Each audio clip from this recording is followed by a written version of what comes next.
Opa, tudo bem? Então, eu vou gravar agora uma questão que foi pedido nos comentários, que era da Escola Naval de 2010, mas é na real 2009/2010. Ela seria 2009 na contagem que eu estou fazendo aqui, que é a questão 6, que era uma questão de verdadeiro ou falso envolvendo limites. Foi o que me foi falado, não me falou a questão exatamente, mas eu suponho que seja essa, porque foi a que eu encontrei de limites no 2009, 2010, que era verdadeiro ou falso. Que eu escrevi aí, mas vocês vão ver a questão. É basicamente isso, ele pede pra te ver as afirmativas, ver qual que é verdadeira e qual que é falsa, e dizer quantas são verdadeiras, quantas são falsas, e assim vai. O texto das questões eu vou até passar porque é o mesmo que eu escrevi aqui, né? Então a gente vai analisar cada afirmativa. Vamos começar? A1. Escrevi ali, né? Se f é contínua em um intervalo aberto contendo x igual a xo, e tem um máximo local em x igual a xo, ele afirma que então f' de x0 de xo igual a zero e f duas linhas de xo é negativo. Ah, isso daqui parece ser verdadeiro olhando assim, porque um máximo local, a gente aprende que para achar ponto de máximo, a gente vai pegar a função e vai fazer f' de xo igual a zero. Tu acha os pontos de máximo e de mínimo. O máximo, ele é caracterizado pela segunda derivada sendo negativo, o máximo, né? E o mínimo é caracterizado quando a segunda derivada dá positivo, locais, né? Isso realmente parece uma coisa plausível, é como a gente faz para achar máximos e mínimos em funções contínuas. Só que tem detalhe, em funções contínuas e deriváveis.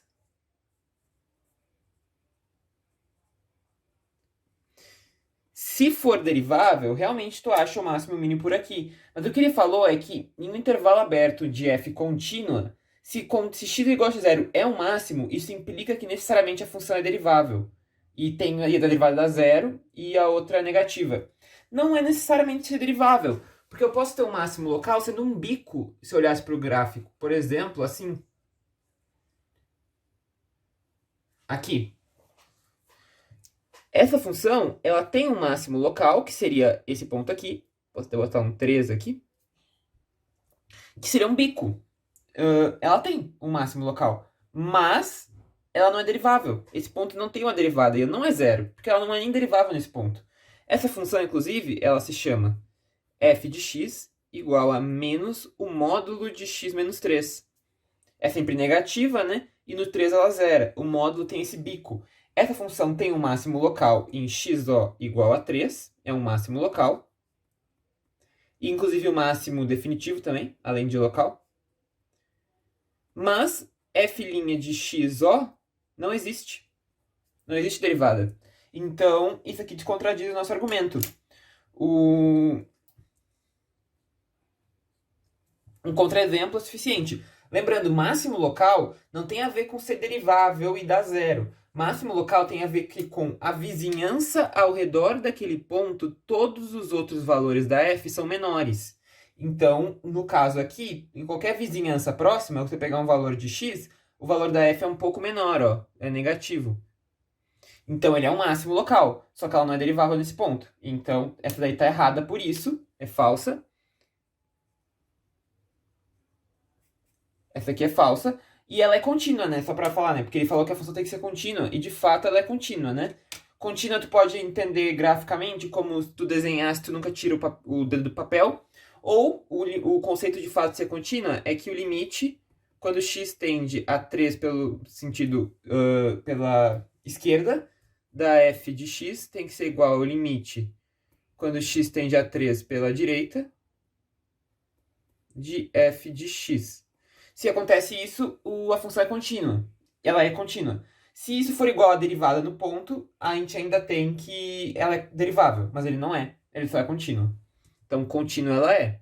Se fizer o limite, tu vai ver, né? É só pegar os módulos nos dois casos, vai trocar o sinal de um para o outro. Perfeito. Outro verbo continua pela segurando, né? Se tu pegar a caneta e conseguir desenhar sem soltar do papel, ela é contínua. Isso é um jeito meio acostumbrado para ver continuidade, né? Em gráfico. Mas aqui é o conceito de fato. 2. Se a f é derivada... Ó, deixa eu... Só para vocês lerem aqui. Se a f é derivável em intervalo aberto contendo x igual a xo, e f' de xo é igual a zero, então ela é derivável nesse caso, e f' de xo é igual a zero. Ok. Então f tem um máximo ou um mínimo local em xo, em x igual a xo. Bem, nesse caso é derivável, então não tem caso de ser bico nem nada. Vai ser uma função que vai ser suave, eu vou conseguir achar a derivada. Ele falou que f' de xo é igual a zero. E aí ele disse que isso tem que ser um máximo ou um mínimo local.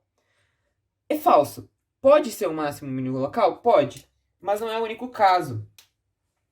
Porque existe outro ponto que também caracteriza para a derivada ser zero, que é um ponto de inflexão.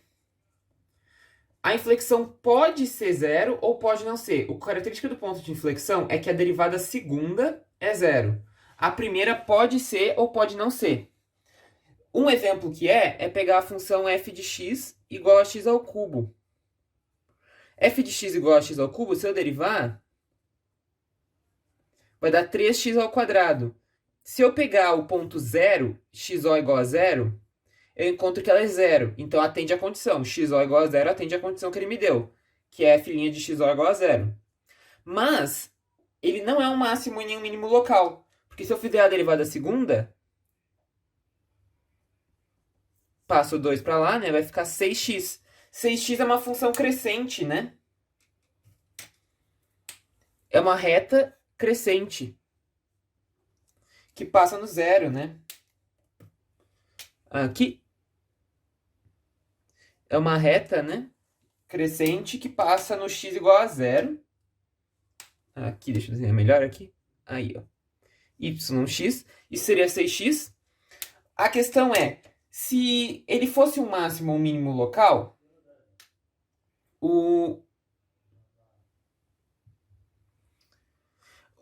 no ponto antes e depois, eu teria que ter o mesmo sinal de f duas linhas, porque o máximo ou o mínimo é caracterizado por f duas linhas de xo ser menor do que zero ou maior do que zero.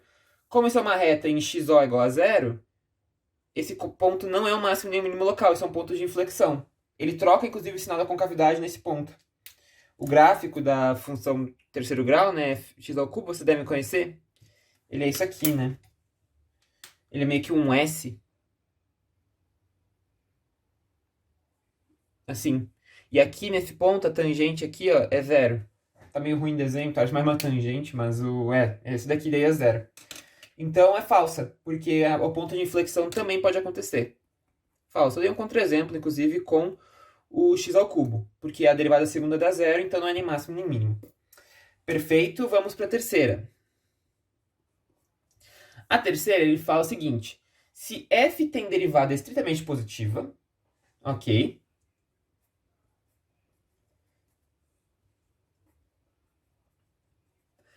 em todo o seu domínio, então f é crescente em todo o seu domínio. Ok. Essa questão era cheia de pegar ratão. Parece ser interessante, né? Parece ser verdade, porque a derivada positiva indica que tá crescendo. Faz sentido. Só que tu tem que... O cuidado é nas palavras.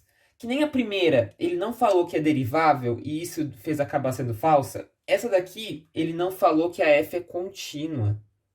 Ele não falou que ela é contínua. Se fosse contínua, de fato, isso era verdadeiro. Se a função fosse contínua, ela e tivesse derivada positiva, ela seria estritamente crescente em todo o seu domínio. Mas como ela não é contínua, eu posso ter um caso assim, ó.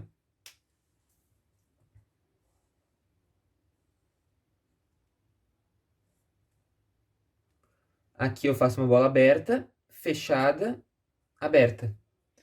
Nota o seguinte, as tangentes aqui são todas positivas. Ó, todas positivas as tangentes, então a derivada é sempre positiva. Mas a função não é crescente. Por que ela não é crescente? Porque a condição de ser crescente é que se x2 é maior do que x1, isso implica que f de x2 é maior do que f de x1. Ele diz que isso é para qualquer intervalo. Se eu pegar esse x aqui, ó, x1 aqui e x2 aqui, x2 é maior do que x1. Mas a f de x1, de x2 está aqui, e a f de x1 está aqui. Não é. x2 é maior do que x1 e f de x2 é menor do que f de x1. Então ela não é crescente, porque ela não era contínua. Então ela é falsa também por causa desse detalhe. Faltou dizer que a função seria contínua. Essa questão era muito nisso, eram os detalhes, tinha que dar prestar atenção.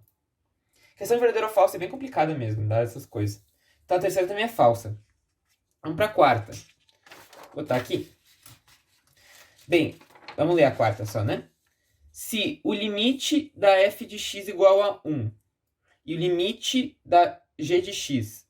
o limite da f de x quando x tende a A é igual a 1 e o limite da g de x quando x tende a A é infinito, então o limite de x tende a A de f de x elevado a g de x é igual a 1. Isso era uma coisa de saber determinação, né? O que ele falou, né? Nessa 4. Bem, ele te falou que o limite quando x tende a A de f de x é igual a 1 e o limite quando x tende a A de g de x é infinito. Aí ele quer o limite quando x tende a A de f de x elevado a g de x. Ele, na real, te afirma que isso é 1. F de x, isso aqui é só não é de fato que é o limite, mas é só para enxergar, né? Vou fazer um parênteses aqui. F de x é 1, o limite quando x tende a A. E o g de x é infinito, então vai dar 1 na infinito. Isso aqui é uma indeterminação. É que nem o 0 sobre 0. Então eu não posso dizer que isso aqui vale 1. Nem sempre vai valer 1. Pode valer 1, porque é determinado, mas pode não valer também. Um exemplo que não vale para dar um contra-exemplo e provar de fato que não, é o caso clássico do limite fundamental, o do exponencial. Se eu pegar a minha f de x para ser 1 mais x, e a minha g de x para ser 1 sobre x. Se eu fizer o limite, quando x tende a 0, eu escolhi o meu a como 0, que pode, de 1 mais x, isso dá 1. Então bateu, certo? Com aqui. E o limite, quando x tende a 0, de 1 sobre x, que seria mais g de x, é mais infinito. Perfeito? Se eu fizer o limite, quando x tende a 0, de 1 mais x elevado a 1 sobre x, isso aqui é o limite fundamental, né? Da exponencial. Isso aqui é o limite fundamental da exponencial. Talvez eu não esteja familiarizado com essa forma, mas existe uma outra forma que é análoga, né? Tu pode dizer x tende a infinito de 1 mais 1 sobre x elevado a x. É a mesma coisa. Para passar desse para esse, tu só faz a substituição, chama 1 sobre x igual a y.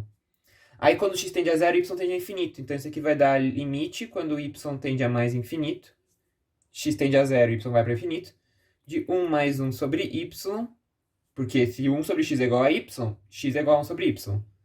Na y. É a mesma coisa, tá? Então, quem não conhece dessa forma, tem essa daqui. Mas é bom conhecer as duas. Ajuda. E esse limite a gente sabe que é o e. É o limite fundamental. E não é igual a 1. Então ele diz que é sempre 1, né? O que tá absurdo, na real. Ele falou aqui, né? Ele falou que é sempre 1, então isso aqui é falso.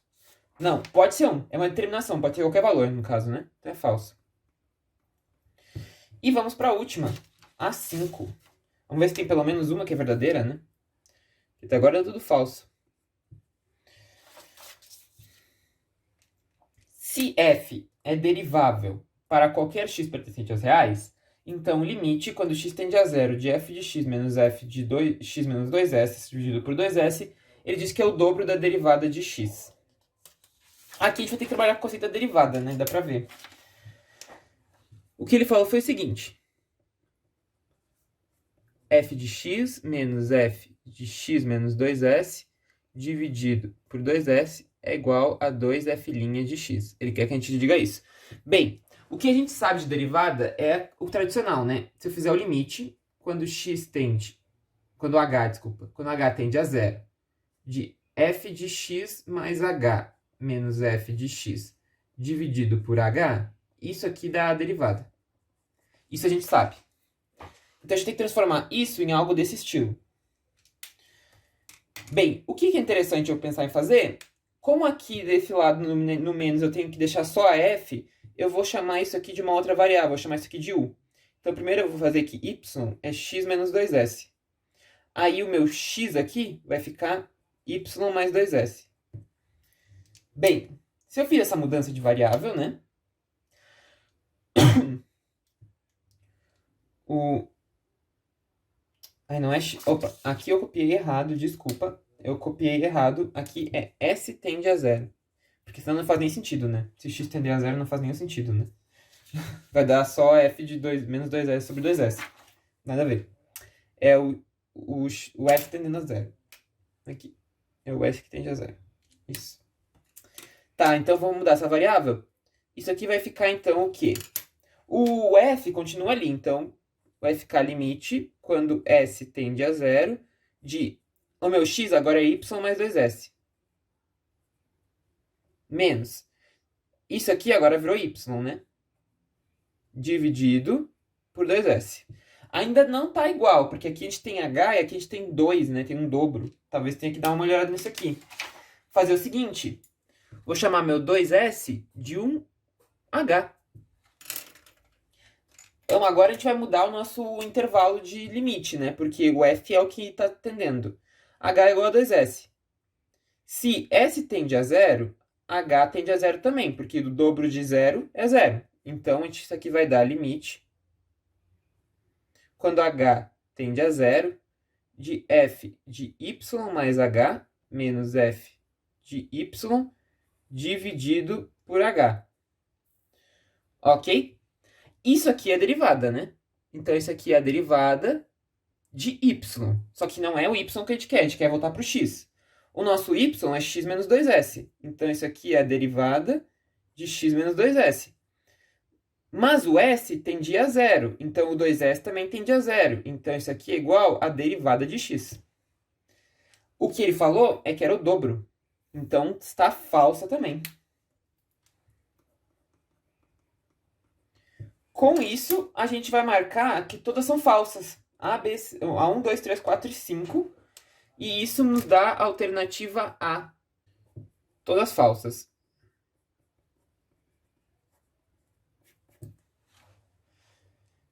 É isso, gente. Questão 6 da prova de 2009/2010 da Escola Naval é essa. Questão chatinha, porque o verdadeiro ou falso tem essas coisas que tu tem que analisar cuidado. Cuidado com as palavras que estão faltando. Na primeira, cuidado que faltava o derivável. Aqui faltava o contínuo. Aqui tem que lembrar de um caso que é da inflexão. Essa daqui acho que era mais tranquila, porque é uma terminação famosinha, 1 elevado ao infinito. E essa daqui também não tinha pega-ratão, era só montando mesmo que tu ia encontrar. Agora, essas três primeiras era bastante pega-ratão. Se gostou do vídeo, curte, comenta, compartilha, se inscreve no canal, ativa o sininho para receber notificação quando vem vídeo novo. Na descrição do vídeo eu vou deixar e-mail para quem tiver interesse em aula particular. E é isto. Um abraço e até a próxima. Valeu!